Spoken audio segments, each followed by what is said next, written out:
In today's Money Watch, are you caring for a loved one who is ill? It turns out there is a high cost to that free care you're providing. Every year, caregivers provide the equivalent of $600 billion in care across the U.S. That's care they're providing but not being paid for. That's the value it would hold. Consumer correspondent Ash-har Quraishi set out to find out if there are resources to help families deal with the financial strain. So I renovated this bathroom to make it easier for my dad. It was Safety-proofing her aging parents' home was an expensive undertaking for Amy Goyer. And when you've got someone with dementia, you don't know if they're going to lift their feet or not. Their feet are shuffling.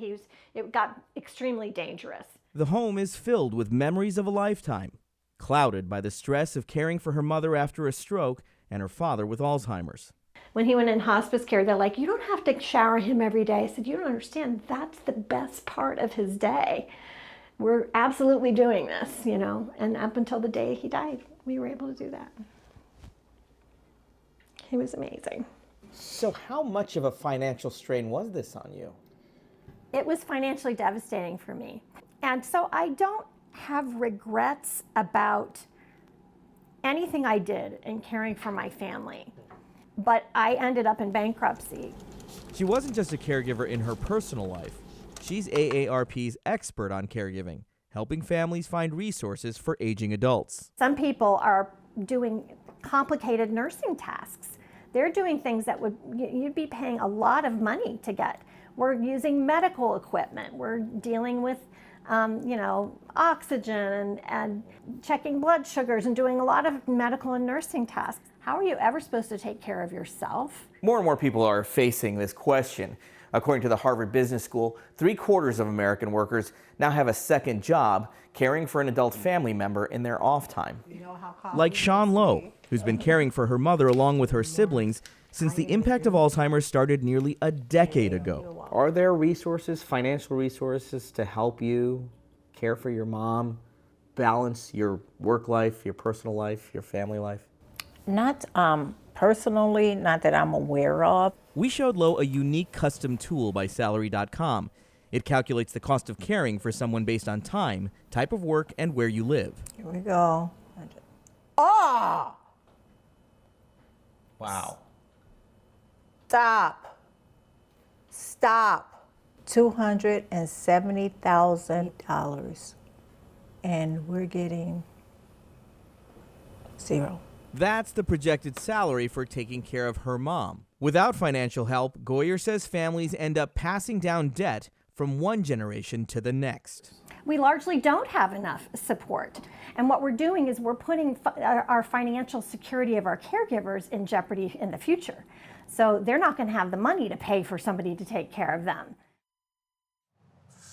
Wow. That is just so hard to watch. Ash-har Quraishi, thank you so much for being here. So your main character, Amy, she works for the AARP, and she's an expert on caregiving, and she still went bankrupt. Right, 30 years in this space, and was caught off guard by this. I mean, she cared for her mom, for example. Her mom had a stroke, lived for 20 plus years, needing care. Then her father developed Alzheimer's, and then she was basically shuttling back and forth from the East Coast to Arizona, where they live, to provide care as well. So what does she wish she did differently? Well, that's a good question. And if you ask Amy, if she could go back in time to the beginning of her caregiving journey, she said the number one thing she would have done was hire a financial planner. It's not something you think about in terms of trying to care for your parents, but it's something she said would have been important. But there are some things you can do to help sort of offset that financial strain. One of the big ones is budget. It seems obvious, but start tracking those costs, in an Excel sheet every month. Put all those expenses in. It gives you a sense of what you're really spending each month. Another thing you do is, look out for all of those prescription drug savings plans, and any and every senior discount you can get a hold of, use those. And make sure that you're applying for, you're looking for all state resources that you qualify for. And again, as Amy said, if she could go back in time and if you can afford it, hire that financial planner. This is a big problem. It's a known problem. Are the presidential campaigns talking about it at all? They are. I mean, just last week, the Harris-Walz campaign proposed making changes to Medicare that would allow for a care credit, for example, tax credits to help offset the costs of unpaid caregiving. And also, one of the things they were talking about was a credit that would allow for you to have a paid caregiver in your home. That's something that would help, caregivers who are not paid. It'd also help you have your parents stay in their homes. And then the Trump-Vance campaign has also said that that's something they support, tax credits for caregivers and for seniors, again, to try and keep them out of nursing homes. It's an area where the campaigns There's some overlap. agreement. Yeah. All right.